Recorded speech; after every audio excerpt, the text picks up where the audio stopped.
Many of you have you have experienced the stage of hating yourself. Then you learned about New Age things, and that was good. And then you began to love yourself with the help of affirmations on bathroom mirrors.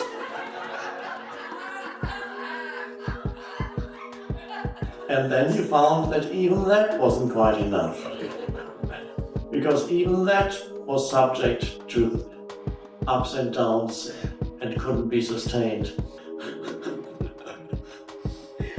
And then you move beyond that, and then simply you step into being yourself by simply allowing this moment to be as it is. Welcome to Voices of Esalen. I'm Sam Stern. In June of 2001, Esalen hosted Eckhart Tolle. By that time, Eckhart Tolle's book, The Power of Now, had been out for about 4 years, and it had completed its improbable ascent, in part due to some great publicity from Oprah Winfrey, and had become more or less a cultural New Age touchstone. The central insight of Eckhart Tolle's work is pretty simple, and maybe that accounted to some degree for its popularity. It's that the future doesn't hold your salvation. And it doesn't pay to get lost in the past either. What we long for, what we chase after, what we regret, all of that obscures a deeper truth, that the only real place life exists is in this living, present moment, in the now. Awareness recognizes itself when it can be freed from identification with thought. What's really interesting about Tolle's conceptual framework for me is that it's not really an idea to be believed or bought into so much as it is a reality to be experienced. And that happens in the space between words. That happens in presence. In this archival talk that Tolle gives in the Leonard Pavilion at Esalen, he moves through his major themes. He talks about identification with thought, the fact that most of us unconsciously believe we are our thoughts or emotions, which creates suffering and this sort of endless search for fulfillment. He also talks about what can happen when you surrender and say yes to what is. That is, when you stop resisting the moment and accept what arises, even if it's painful. He also speaks about the relief that comes from resting in presence. There's a lot in Tolle's work that to me resonates with Buddhism and resonates with Zen, and I think his work is so relevant for this particular moment as well, when some of us are looking at the present political and technological landscape with some form of abject horror and disbelief and honestly attempting to wish it away or escape from it. So I really liked revisiting Tolle's perspective because he seems to be inviting not an escape from life, but a deeper intimacy with it in every moment, in every action, in every breath. The secret of the universe, or let's say the secret of human existence in the universe, the purpose, the goal, the flowering of human existence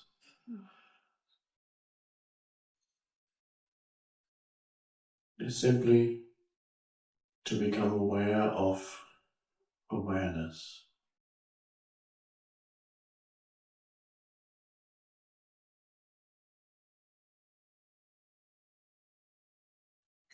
Now, because we're using language, that still sounds dualistic, because every sentence has a certain structure, has a subject and an object. So if I say to become aware of awareness, it sounds as if there were two things here. Somebody becoming aware of something. But that's not how it is. That's only what it sounds like when it's expressed in language.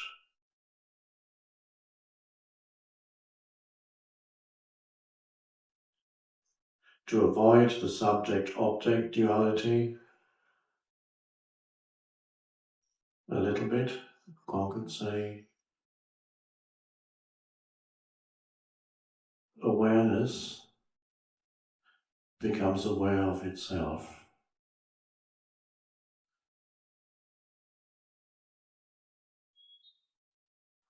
No, this is not a conceptual thing or something to believe in. It can be demonstrated right now. There's the sound of the sea.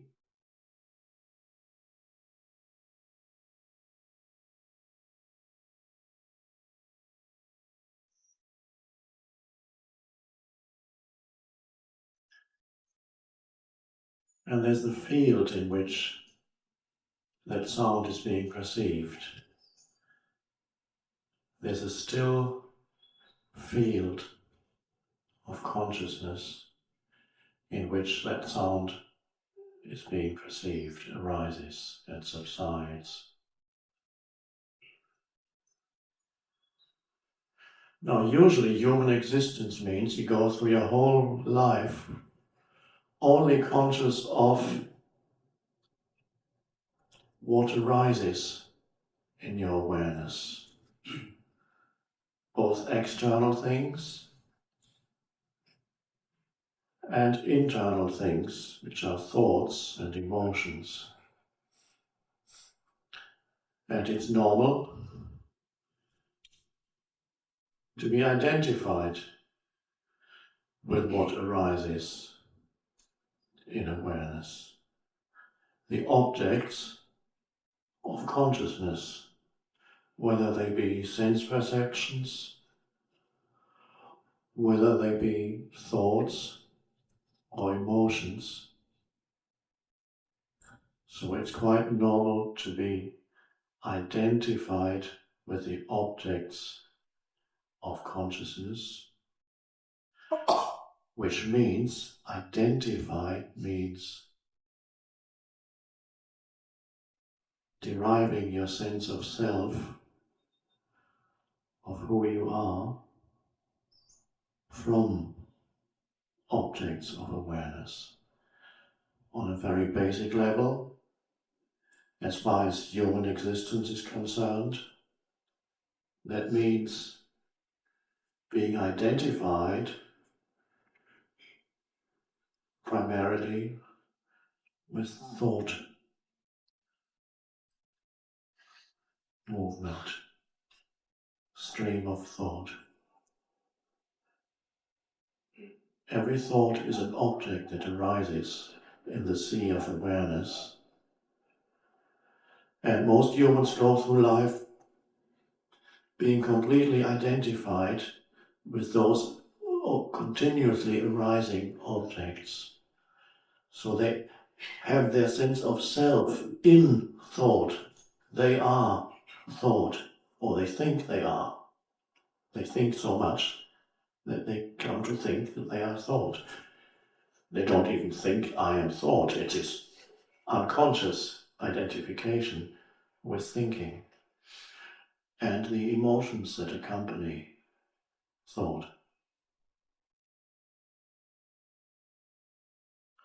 And then secondary level, being identified and seeking yourself in external things that arise, that of course they become, in awareness, they become translated into sense perception. And seeking a me in those objects that arise in the sea of awareness. In other words, what happens in your life, gain and loss, pleasure and pain, coming and going, is very serious matter, because there's nothing else that you know except those things that come and go, thoughts, emotions, and things that happen, objects, arising objects, and they matter because your very sense of self depends on those things.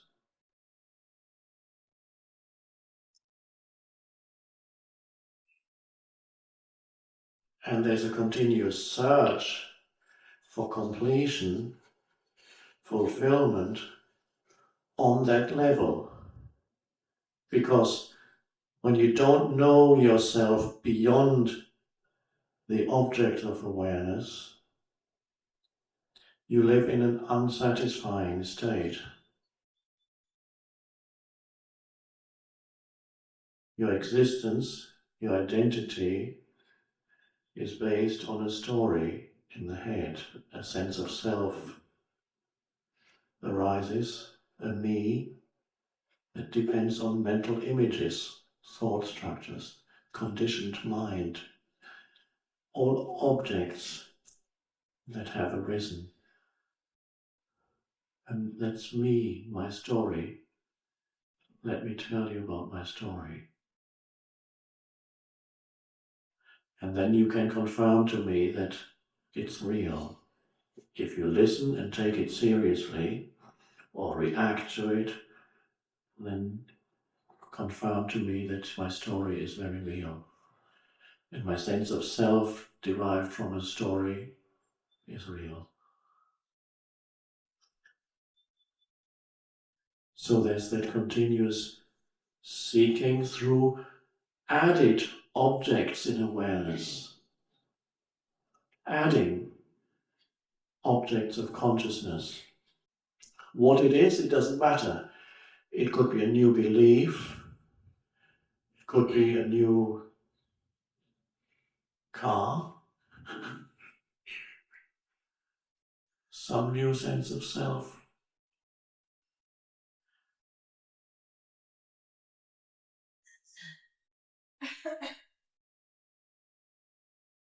And there's no end to that sense of not enough. Because you're looking for yourself on a level where you can't find yourself.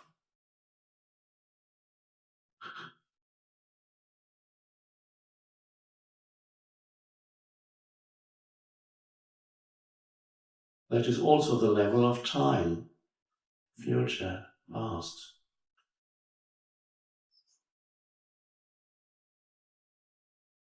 And the only place where you can find yourself, where you are, beyond the arising and subsiding objects, is in the field of now, the underlying awareness itself. To know that, not as I know it, it knows itself. What that means simply is, as you listen to the sea, that sound, you're aware not only of that, you're aware of the field in which that sense perception happens. Because it could disappear, and what's left is simply the field of awareness. I can ring these bells, and the sound is an object that arises in your awareness.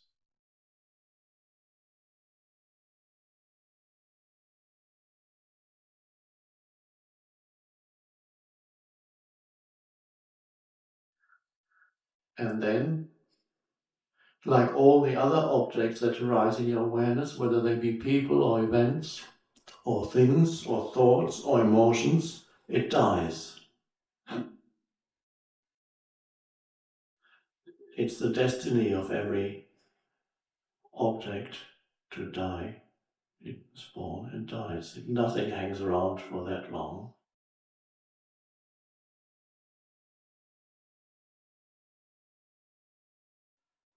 And death is when a form, an object begins to dissolve. The transition is called death. So the sound dies.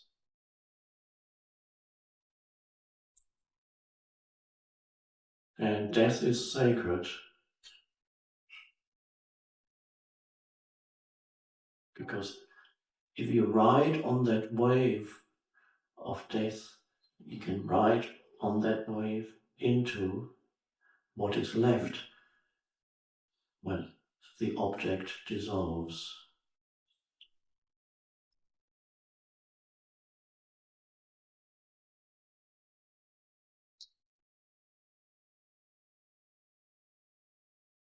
So any kind of death in your life is an opportunity for reaching that which is beyond birth and death as your essential reality. That which is beyond form. That which in Buddhism is sometimes called the unborn, the uncreated, the unmanifested. Sometimes called the deathless. That dimension, that is the essence of who you are, not anything that arises as form, a psychological form of me consisting of thoughts, the physical form of the body. They are temporary expressions of that one that manifests as multiplicity in this world. If you don't know the one that underlies all manifested existence, then you don't know yourself. If you don't know yourself, you don't know God, because they are one. You are one with the one, of course. How could you not be? There's nothing that is not one with the one and appears temporarily as form.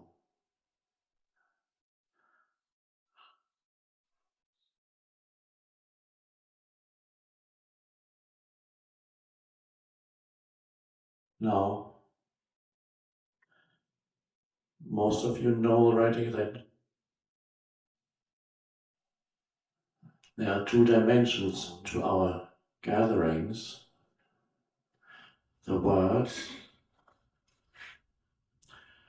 and the field in which the words arise, which sometimes could be called the gaps in between the words, or could be called the canvas on which the words are painted or arise. And when you are more interested, it's not the right word, let's just use it, no word is quite right. When you're more interested in the stillness between the words, when you're more aware of the gaps or the underlying stillness in which the words arise, then this is working for you. If you're only here listening to the words, you're still seeking for some kind of salvation or answer on the level of objects that arise. But every word points beyond itself. So what that feels in practice is, yes, you sit here,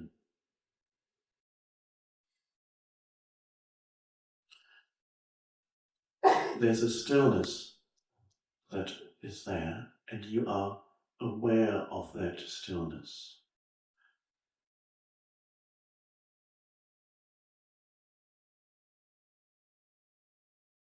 And that I sometimes call the state of presence. And that is an unconditioned state of consciousness. That has nothing to do with your past or the person that you think you are. And it is so beautiful to know that. And that's why quite a few people here have listened to me many times. I cannot possibly say anything really new, but they come. Again, they don't come because they expect me to say something new, but simply because there's a deepening of the field of awareness, that which underlies all thought and all sense perceptions. And it doesn't really matter that much what I say.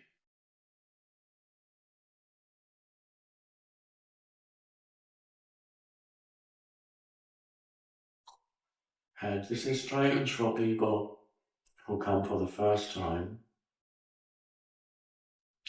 because everybody is trapped in a conceptual reality in the head. And some people are so trapped in a conceptual reality in the head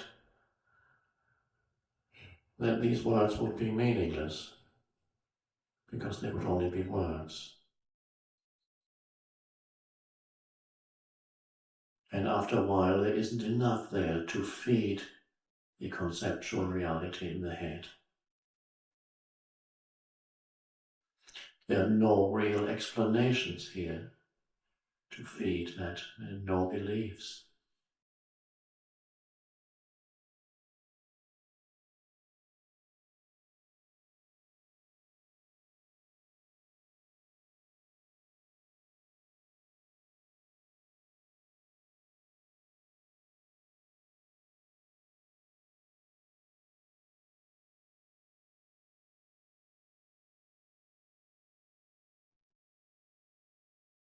And as this dimension arises, the most wonderful thing occurs in you.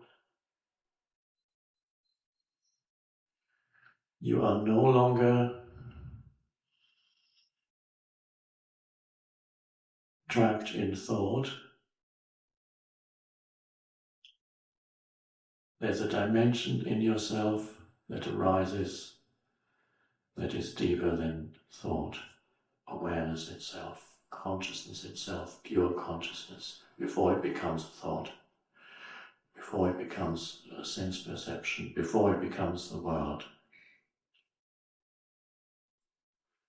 And that is been pointed to in all the ancient traditions. In Buddhism, pointed to in negative terms, the unborn, the uncreated, the deathless. Jesus pointing to it as the kingdom of heaven that is here and now.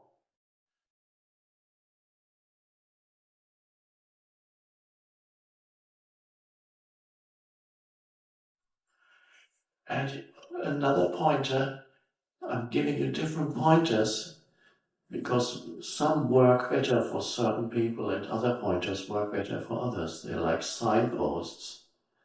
And some signposts you can easily decipher. One person can decipher it, oh yeah. And another person may need another signpost. Being, a sense of beingness or presence. To know your own being is the same. And then what arises is the joy of knowing yourself, the joy of being, the joy of your innermost essence that suddenly knows itself. And the innermost essence, for the innermost essence to know itself is great joy. That in India is, they had, for thousands of years they had the word for it, Ananda. It is the bliss of being. And they add more words to it to give it three facets. Satchitananda, being. Good. Sat is the essence, being. Chit is consciousness. And Ananda is bliss. Bliss is knowing.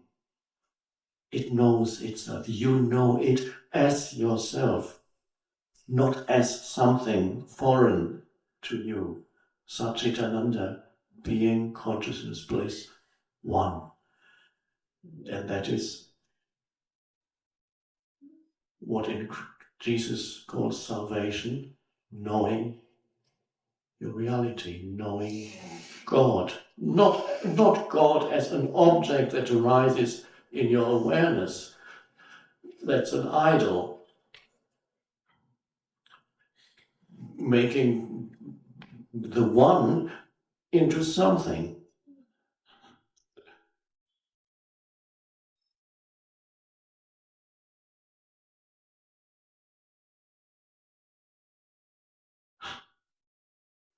And there's a sweetness, there's a nectar of that is suddenly there when you know your own being. The joy of being, Satchitananda, it's always there, but by most people is not known. It is your essence anyway. But if you don't know it, it is as if you didn't have it. It's living in poverty when in reality you are extremely wealthy, but you don't know it. So could one say that you are wealthy when you live, when you don't know that you have, to use an extremely deficient analogy, you have a $50 million bank account in Switzerland, but you have forgotten the number.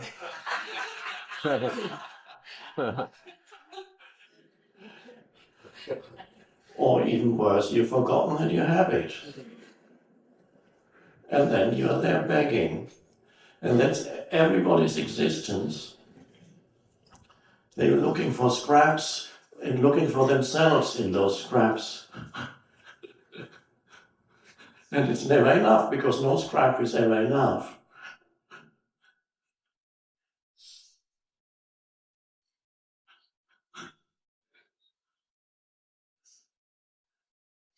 And it's so simple.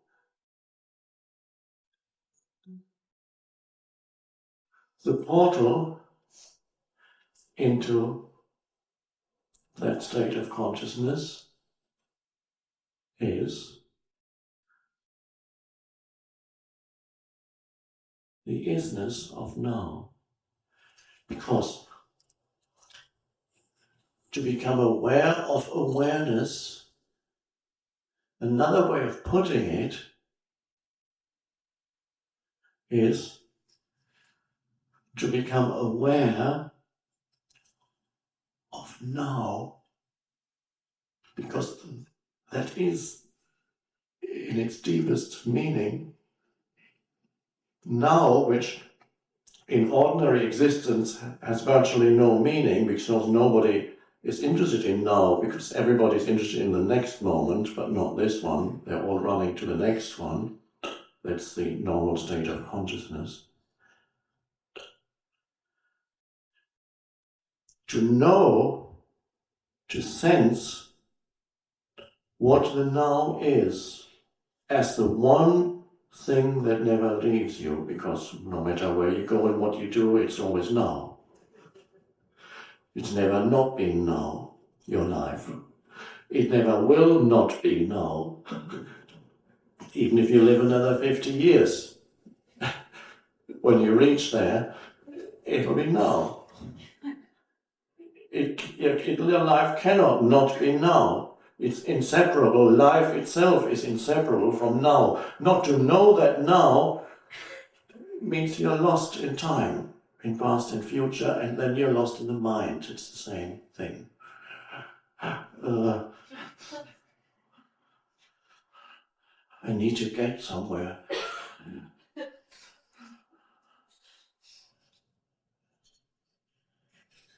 As we know, time is fine for a few practical matters, not a problem. But looking for yourself in it, and you know the now, sense that which is the same as the awareness knowing itself, because the now is the field in which everything happens. Awareness is the field the one consciousness in which the world unfolds, is born out of it, dies back into it, the one intelligence that is who you are.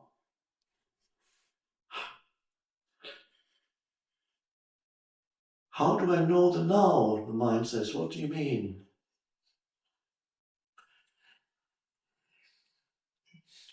You know the now when you welcome what arises in the now. When you welcome the suchness of this moment, you're aligned with the isness of things, reality now. You're not standing in opposition to it and strengthen the little fictitious me in the head by opposing what is. And as you welcome the isness, and that takes you beyond what appears in that now. Because that may not be the most wonderful thing. It's not always the most wonderful thing what appears in the now. It could be your car is broken down. It could be you've lost all your money. It could be the doctor tells you only have 3 more months to live. It's not always the most wonderful thing. It could be a death of someone close to you. I'm not saying just be happy. It doesn't work. Try to be happy all the time. That doesn't work. It is the state of surrendering to what is, because you recognize that the isness is as it is, no matter whether you oppose it or not.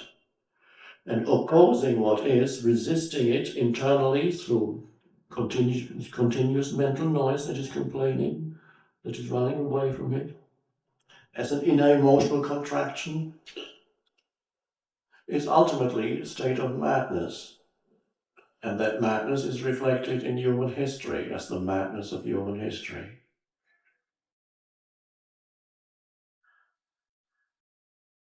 So the primordial spiritual practice in all traditions is to surrender to life, to God. Where is life? Where is God? Here, now. The yes to what is, the inner yes, not necessarily the outer, what comes out of your mouth. I've talked about it last night, perhaps. You might say no occasionally, but non-resistant no. No, no, no, no, no, no, I won't. No, it's a nice practice.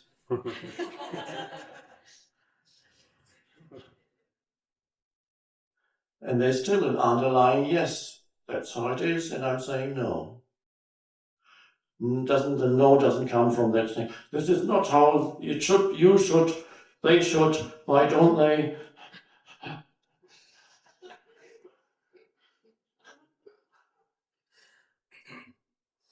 So when there is the yes to what arises, because it is, it takes you beyond that which arises, because that comes and goes anyway.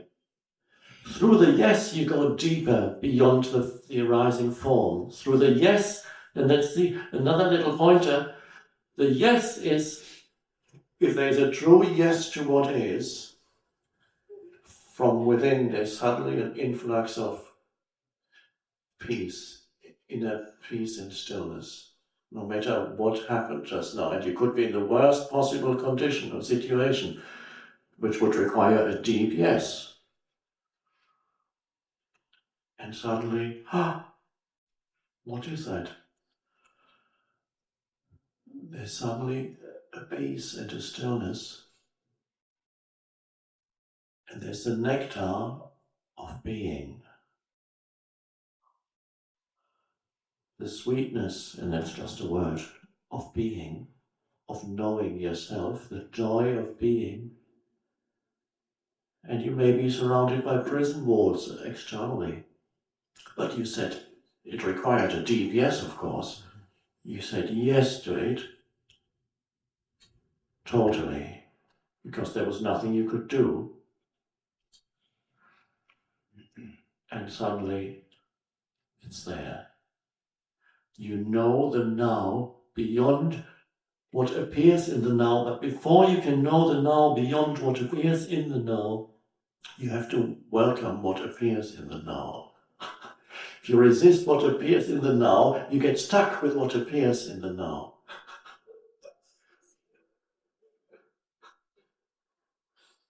And then you're continuously stuck with objects that arise, forms that arise. That's the nature of stuckness. But the mind will tell you, no, do not accept what is, because then you will get stuck.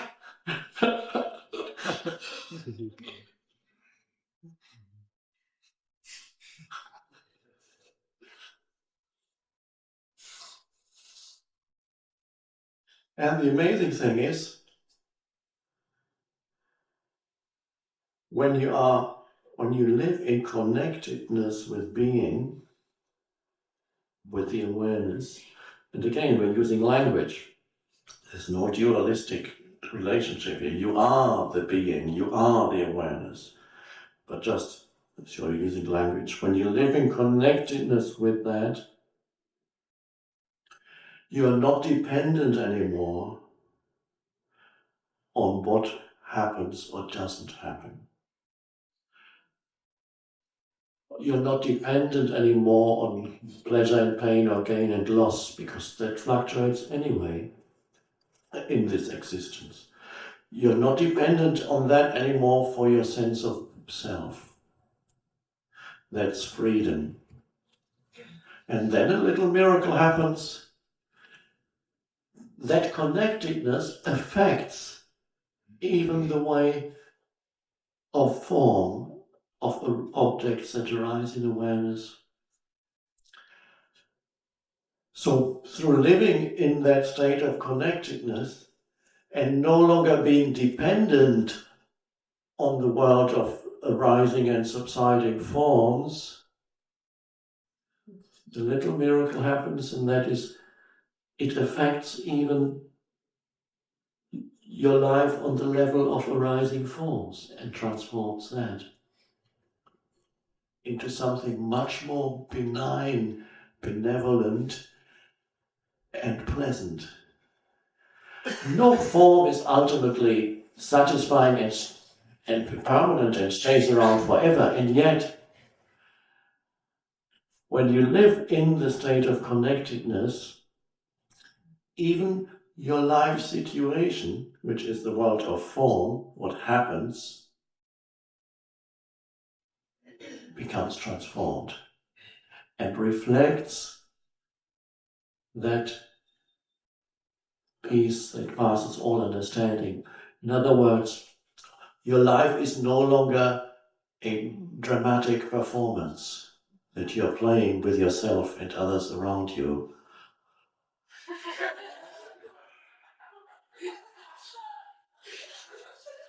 Oh my God, what's happened to me? What's going to happen to me? Let's wait for the next installment.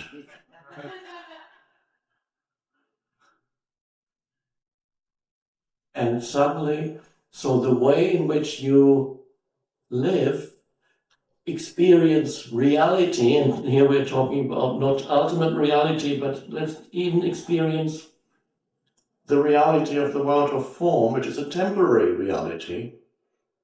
It's so temporary that in some traditions it's called unreality.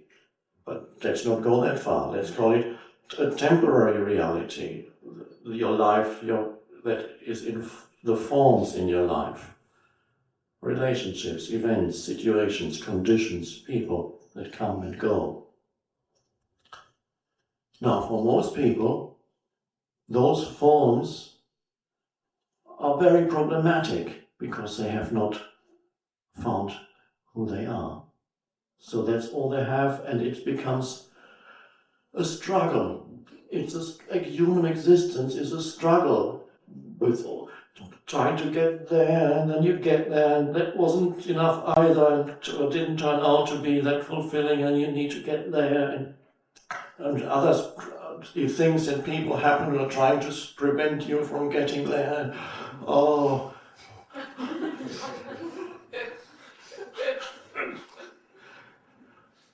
So most humans do not experience the world or the universe as a benevolent place.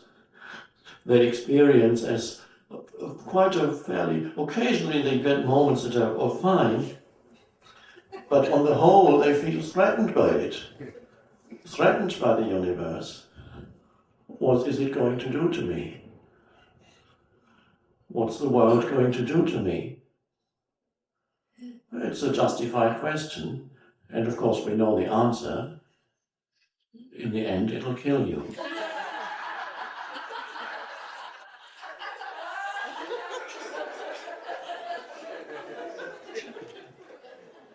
And before it does that, you get a few carrots dangling in front of you.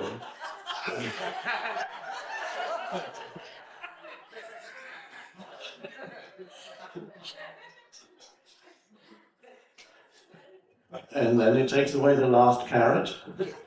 And that's it.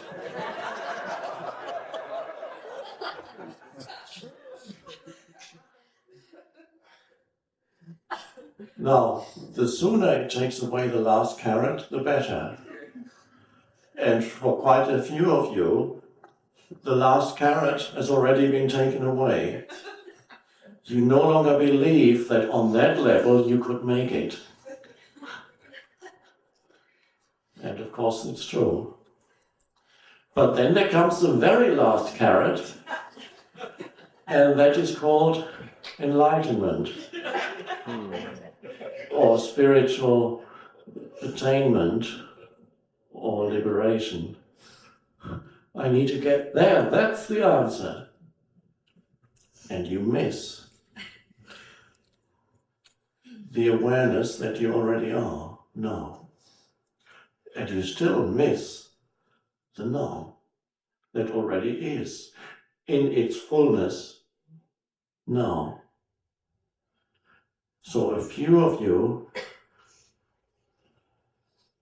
may still be pursuing this very last carrot.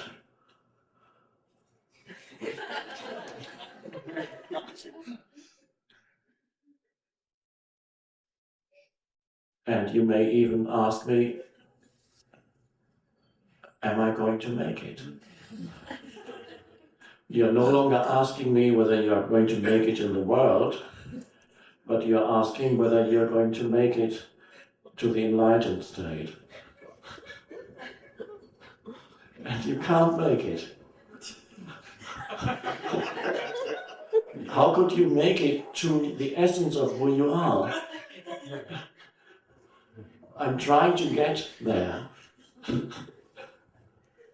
The very trying to get there is the carrot that prevents you, because you're making it into future.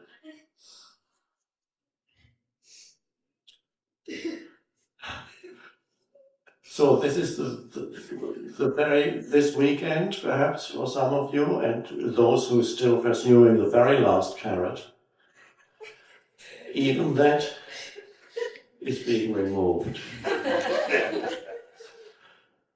And then you don't need the carrots anymore.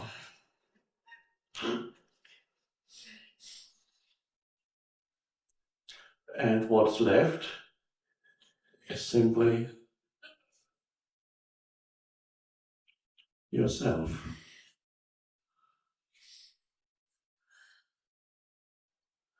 Not me and myself, just myself. Because the me is a mental image.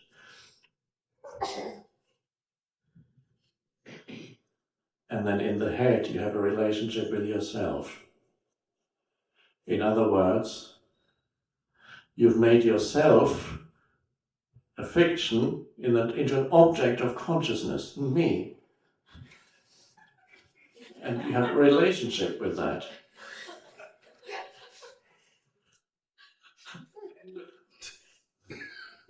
am I good enough? Oh, well, I don't know.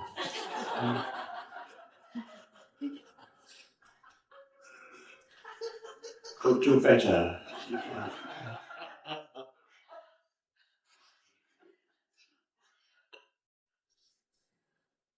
And that's the world of problematic existence, because the me, the self, is problematic.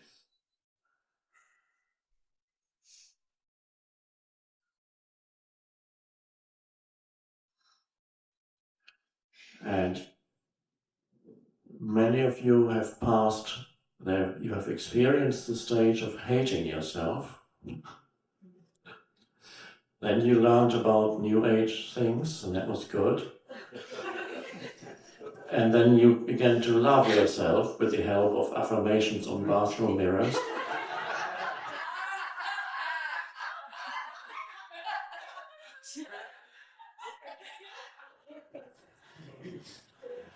And then you found that even that wasn't quite enough. Because even that was subject to ups and downs and couldn't be sustained for that long. And then you move beyond that, and you no longer have a relationship with yourself, which is a playing out stories in the head, self-talk, monologues, dialogues between two entities, or maybe more little entities.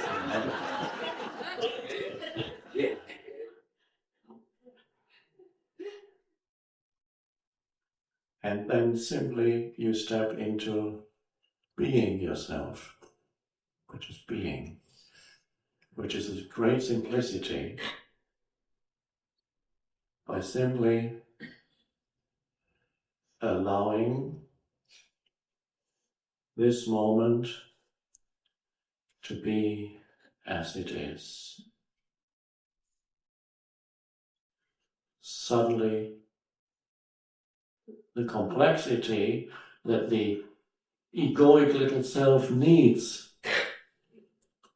subsides, and life becomes simple as it always is. Because the amazing realization is, when you are aligned with the isness of this moment, which, as you know, takes you beyond the appearance of this moment into the underlying field of now, which is the awareness. When you're aligned with that, life is always simple. Because the now cannot not be simple. It's so little, just this. A challenge may come, but it's simple. It's faced in this field of now. Is action possible now? Is action required? Stillness, and action happens.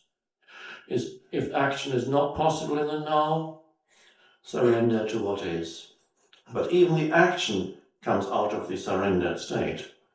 And it's always right. It's always simple. The now, how can the now not be simple? And the now is all there is. So the complexity is part of the mental fiction of me. The more complex me is, the stronger it feels. The more problems it has, the more important it feels.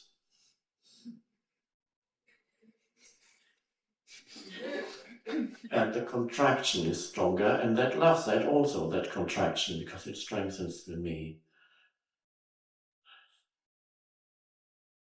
What's going to happen to me next?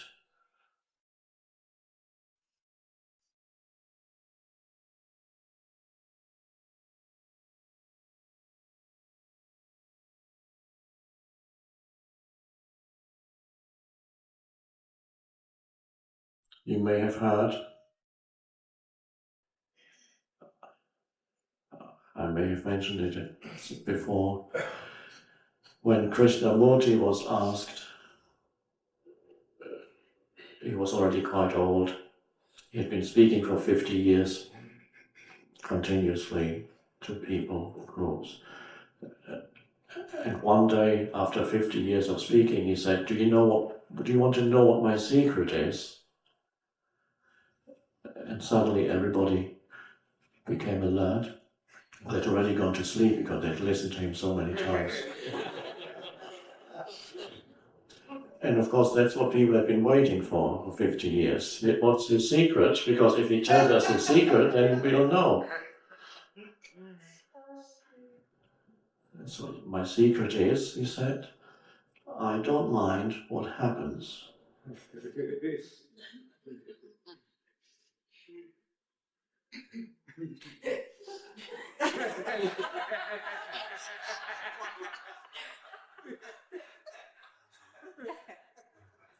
Many people scratch their heads.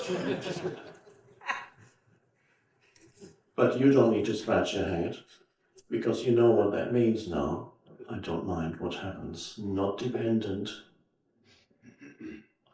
on the objects that arise, what comes and goes, what happens in the now, because he knows something that's deeper than what happens, the field in which it happens.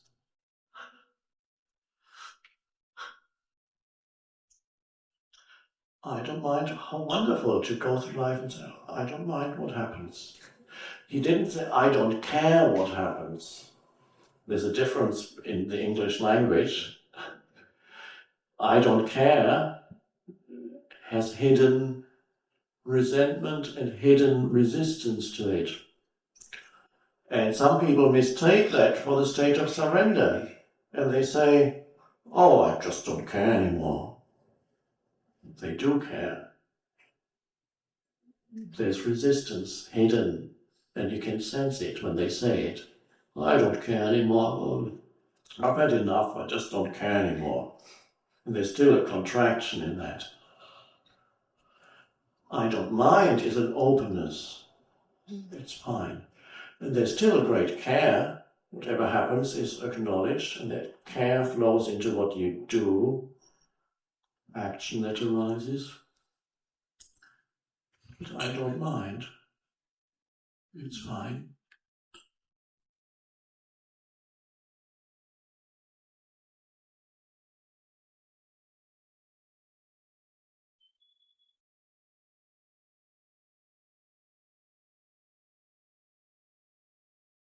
It's still the now. The same now. It's always the same now. It's always fresh, new, totally.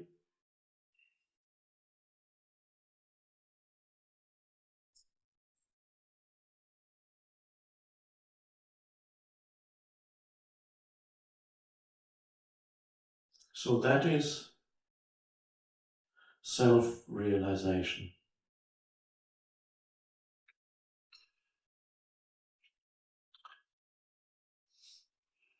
God realization. Doesn't matter what you call it. Self-realization does not mean that you have an improved idea in your head of who you are. So you no longer relate to yourself as an object in consciousness.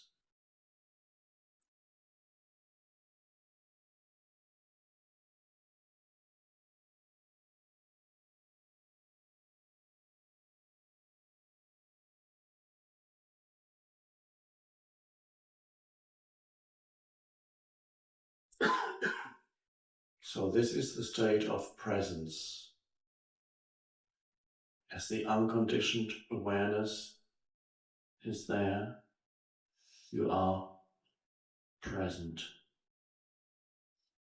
in the now.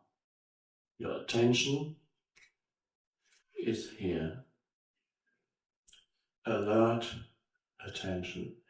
Every cell of the body is part of that state of attention as you sit here.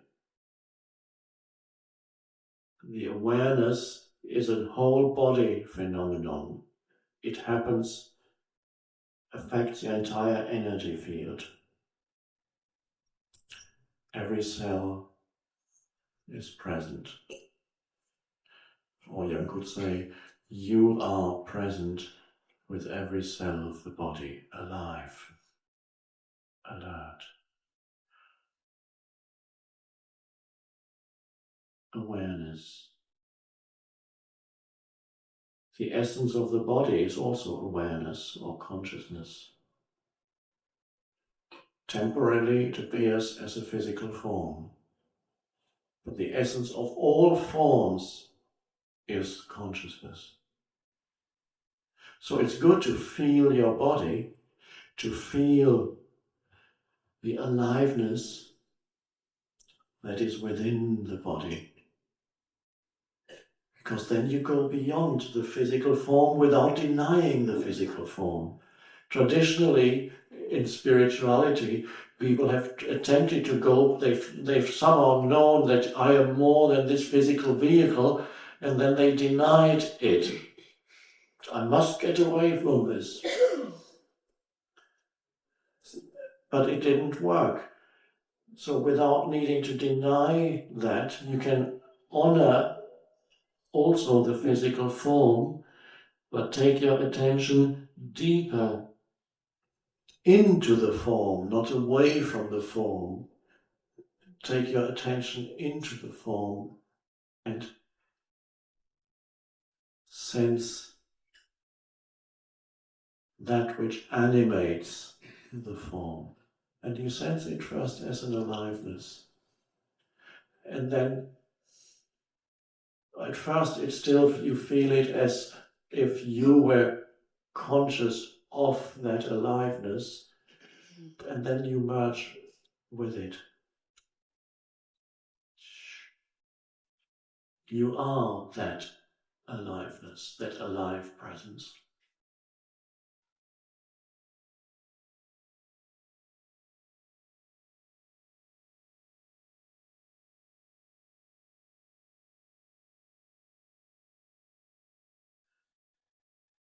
And once you have found being, and one cannot really say that you found it, you can only find it now, be it now. It's not an achievement that says, okay, I've accomplished it now, I am certified enlightened. You can only be it now. Once you are it consciously, what you already always were, always will be, it doesn't matter where you are anymore. The same nectar of being is here in the magic of this place as it would be in downtown, wherever.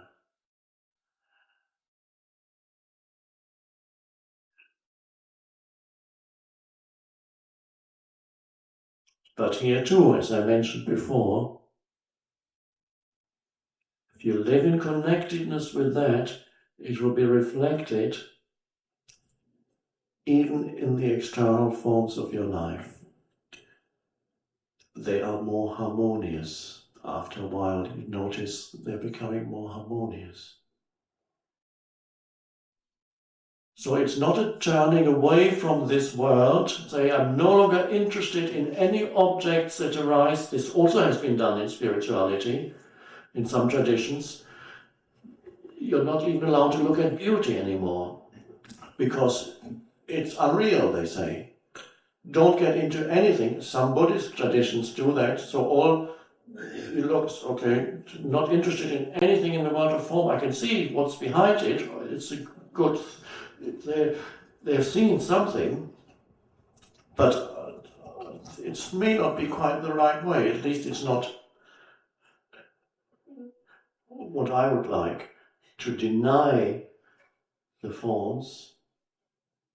No, it's to acknowledge the beauty, the essence that expresses itself as beauty and as incredible aliveness in the multiple forms of the world, nature, and the many humans that exist. Not denying it.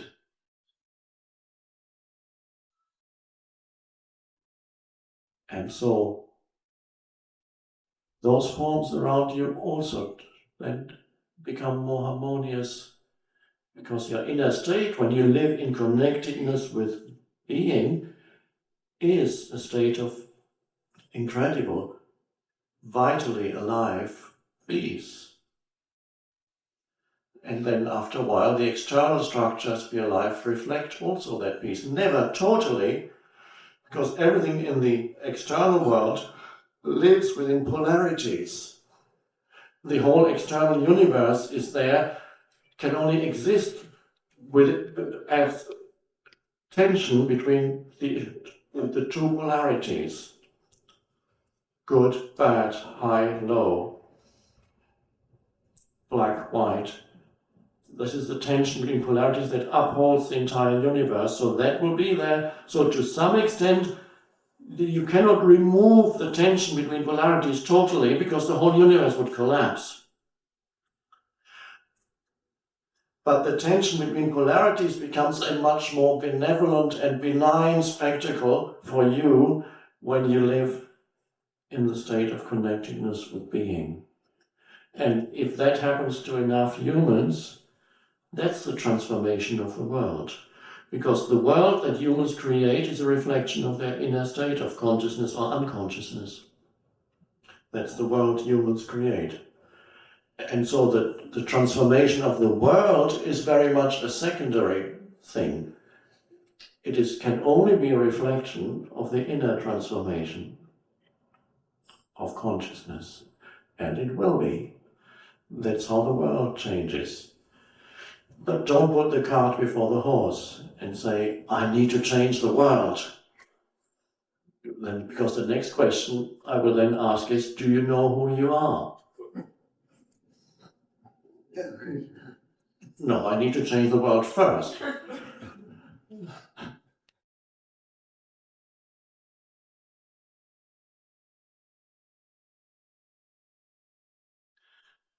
The end of compulsive thinking is another little bonus that comes with that.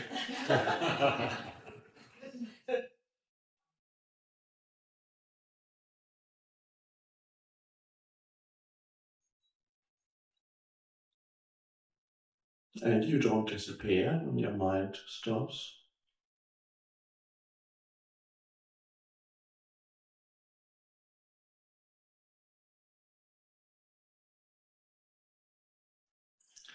So I recommend that in between sessions, each one of you spends a little bit of time also alone with nature, and go somewhere, stand somewhere, sit somewhere, or walk slowly, and just focus on certain forms, whether they be flowers or one flower or sunflowers, a tree, a patch of ground,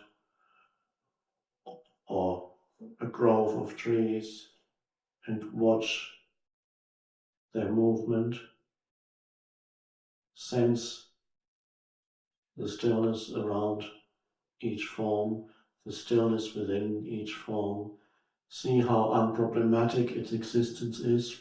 See how every form of nature is aligned completely with now and is an expression of the totality, an unproblematic expression of the one. It doesn't last long, but it's a beautiful, unproblematic expression of the one consciousness. And as you watch the beauty of form, and as you become aware of a stillness around the forms, and within, that stillness is suddenly also in you, as you continue to watch. And that means there are the two levels present now. The object, which is not denied, it's beautiful. The object that arises in your awareness, the flower, the tree, and the deeper dimension of the awareness itself. You sense that as yourself. And then you can, for a moment, close your eyes so the object disappears. And what's left is the incredible aliveness, but stillness. And then you watch, you look again, head is again. And then you close your eyes. There's that field of stillness that contains all possible objects already in unmanifested form already, in unmanifested non-form. The essence of all nature is already within you as your own essence. And whatever you see in the world of form and nature, one could call is the diluted essence, the nectar of being. Being, primordial being, before it becomes form, is the essence of who you are. The whole of sense-perceived forms, no matter how beautiful, is the skimmed milk, and you are the cream. But that's beautiful. And that is, you're now perceiving the universe no longer from a state of separateness, which is when you're continuously trapped in mental noise, it becomes a veil of separateness. Every label that the mind throws up separates from you from reality, perceived reality. So without the labels, you know every other life form essentially as yourself, the essence. You know it as yourself.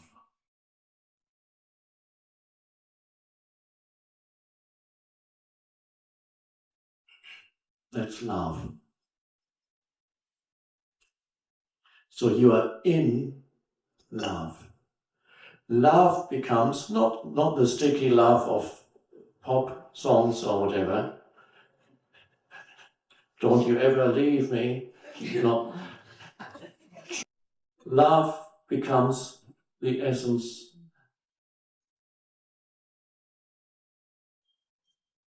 It's your normal state of consciousness, is one of love. Which simply means knowing the other in its essence as yourself. Even human beings. Nature, of course, easy to love. Human beings, more challenging, but that's good. It's always a question of penetrating beyond the veil of mind that comes at you when another human being comes at you.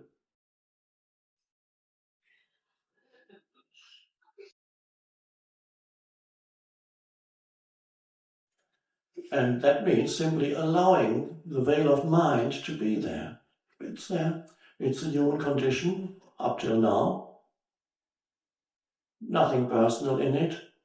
Every human being manifesting in one way or another, basically all the same, the veil of mind.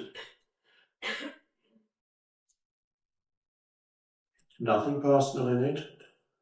I don't demand that you should be enlightened by now.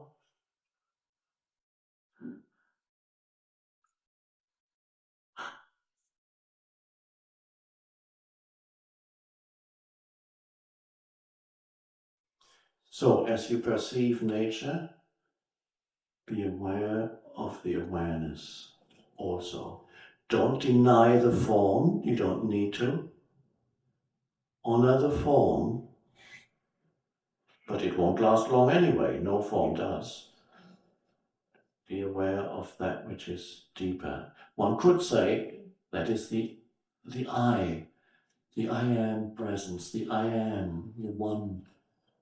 You're aware of who is perceiving. You could say not I in the sense of me and my story, a much deeper sense of I. The I that is God's self-definition in I am that I am, the one I am, beyond I am this or I am that, because I'm this or I'm that refers to objects in awareness. So when one utters the word I, on one level, it's a fiction. That's me and my story, the I that refers to the object of me that I've made out of my story in the head.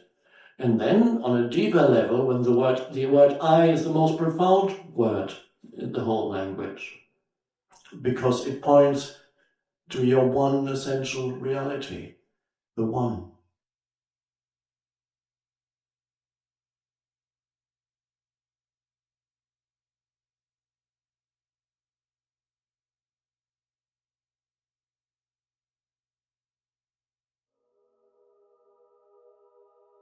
Why will I sit here?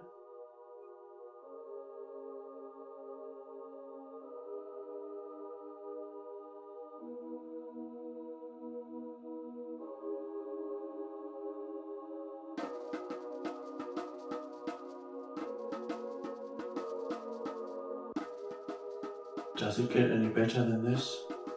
Is it going to get any better than this? What could get better in this is it?